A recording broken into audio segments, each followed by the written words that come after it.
a gentleman who was a four-time All-Star, 1953 American League MVP. He won a World Series with the Indians in 1948. He was the original Hebrew Hammer, Al Rosen. How you doing, Al? Good morning. I'm fine, thank you. What was it like coming up as into the big leagues, and all of a sudden you're in the World Series?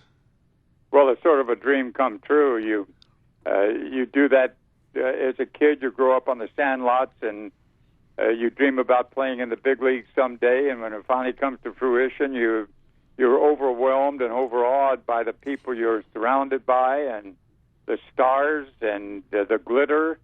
It was quite an experience.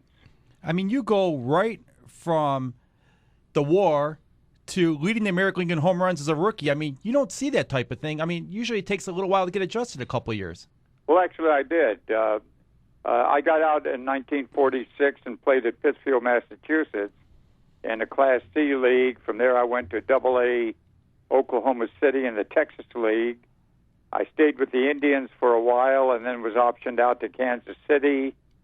Stayed with the Indians again in 1948 and part of 49, was optioned out again to San Diego. And finally in 1950, I became a regular when the incumbent third baseman, Ken Keltner, retired. Now, did you think after that first World Series, this is pretty easy, the Indians will be here on a regular basis? Well, certainly with the retinue of players we had, I would think so. Bob Feller was in his prime, and Bob Lemon, and some of the other great pitchers of that era were on that ball club. And of course, Lou Boudreau was there. Joe Gordon, who's a Hall of Famer, along with Boudreau. These fellas could really play, and being a part of that was something that I had wanted, cherished, and thought about all my life, and it finally came to pass. I see that two of your favorite players growing up were Lou Gehrig and Hank Greenberg, and then Hank Greenberg signed you to one of your contracts. That'd be a real thrill. Well, I first met Greenberg in 1948 when he was then running the minor league system, the farm director for the Indians. And he then went on to become general manager, and I became the third baseman as a regular in 1950. Now, you didn't get back to the World Series until 54 with the Indians. Did you have a greater appreciation for that one? We had a great ball club that year. We won 111 games, which was a modern record at that time because, if you recall, we only played 154 in those days.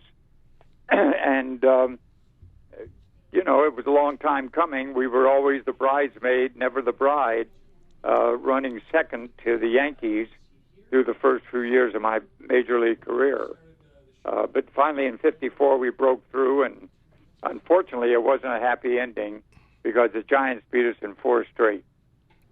And it's, certainly memorable for the Willie Mays catch that you see every time the World Series comes around. There he is going back to the infield to the center field wall, making that catch off the bat of Vic Wirtz. It was a great play. There was no doubt about that. Not only the catch, but the throw back into the infield. Doby was on second. I was on first. I had rounded second. Doby had rounded third. We had to scurry to get back. Fortunately, neither one of us were doubled off. But Mays made a great catch. Better than the catch was the throw. The best player you ever played against? Depends. I mean, the best hitter, of course, was Williams. The best player I ever saw, there were a number of them. Boudreau in his prime was a terrific shortstop. Joe Gordon at second base was as good as there ever was. But Willie Mays stands out in my mind as the greatest player that I ever saw. And if I were in a position to pick one player to start a franchise with, it would be Willie Mays. You weren't too shabby yourself. I mean, you almost won that Triple Crown the one year. You lost by less than a percentage point. Well, I had my day, but I'm talking about long careers and people who, played for 10, 15, 20 years or more, and Mays did that. and he played every day. And Mays had the ability to beat you in so many different ways. He beat you with his glove, his bat, his arm, his speed. Willie Mays, in my mind, was the greatest player who's ever been on a diamond. Now, were you happy that you had Bob Feller on your team and you didn't have to bat against him? Absolutely. As a matter of fact, when Bob Feller used to throw batting practice, which they did in those days, I would not take batting practice. I skipped that part of it because I felt that he was a goofy-looking guy out on the mound, and he really had a great fastball. His best pitch was his breaking ball, his curve. He could freeze a batter. And Joe DiMaggio, a few years ago, before he passed away, he told me he thought Feller was the best he ever saw. You had some pretty good pitchers. I mean, when you were with the Yankees and Astros, I mean, you had Ron Guidry, and you had a guy who just struck out over 300 guys a couple of years, J.R. Richard, who that guy was just phenomenal. Well, unfortunately, J.R. was hurt. Excuse me. I think if J.R. had remained healthy, he would have been a Hall of Famer. He had great stuff, and it's just too bad that injury cut his career short. Now, Ron Guidry was terrific.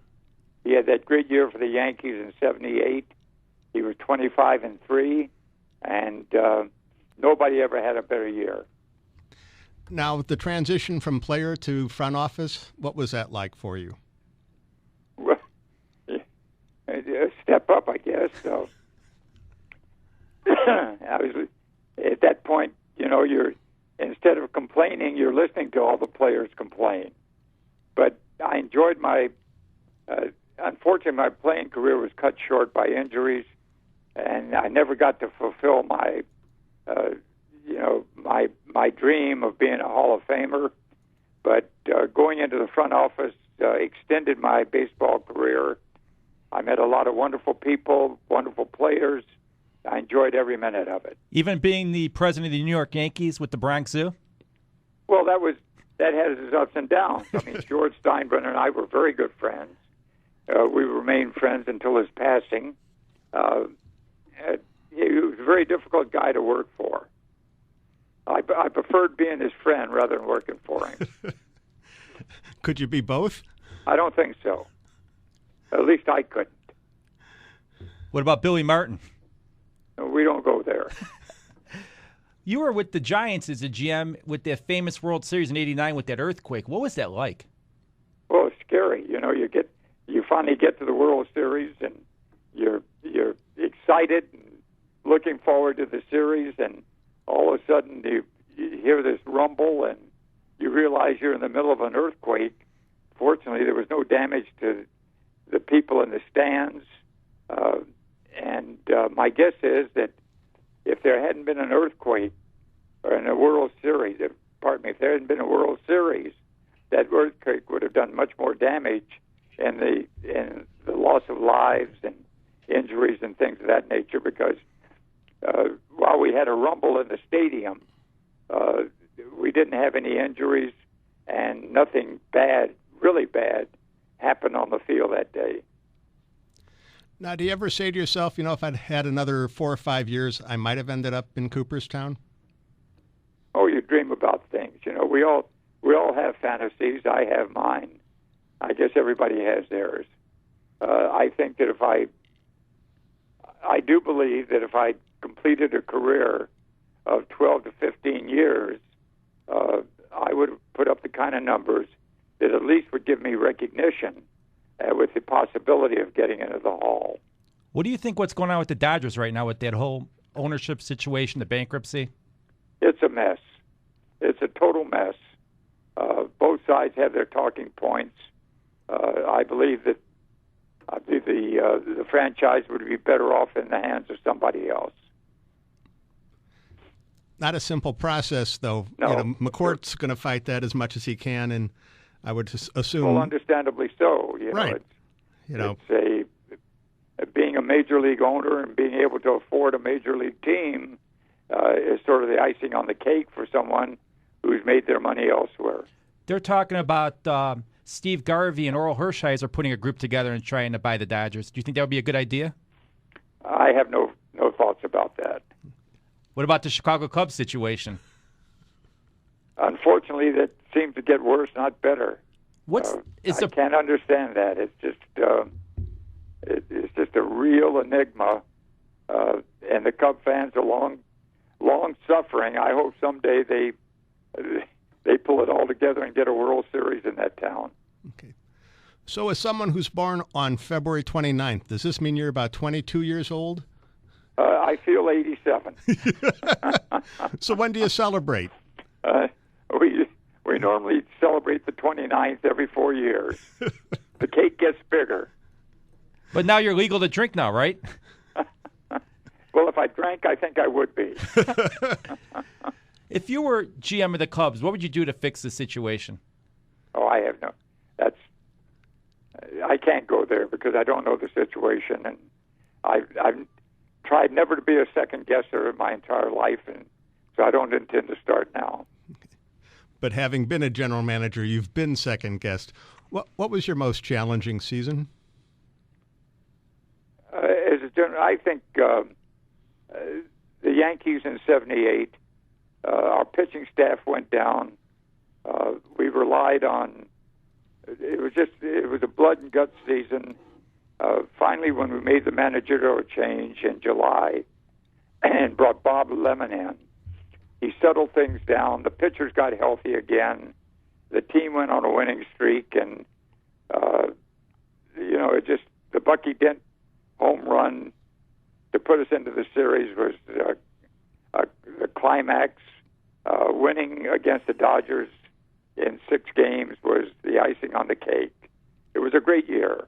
Bob Lemon deserves a multitude of credit for being the skipper of a team that was really in disarray.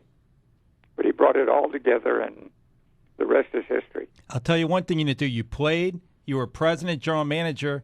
How come you didn't act on General Hospital? Your former teammate, John Berardino, basically ran the show there for 30 years. He sure did. He dreamed about that his entire life.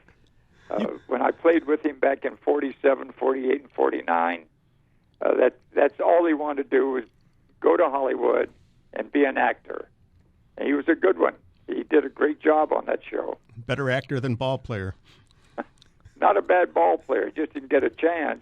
After all, he was playing in back of Joe Gordon, who was a Hall of Famer, and it's hard to play behind a fellow like that. I mean, in closing, you had Bob Feller, like you said, Bob Lemon, early win on those teams. You had Lou Boudreau, Gordon, Mickey Vernon. How did you not win every year? Well, the Yankees. Not a bad ball club back then. Thank you very much, Mr. Rosen. It was a pleasure talking to you. Thank you, and thanks for calling.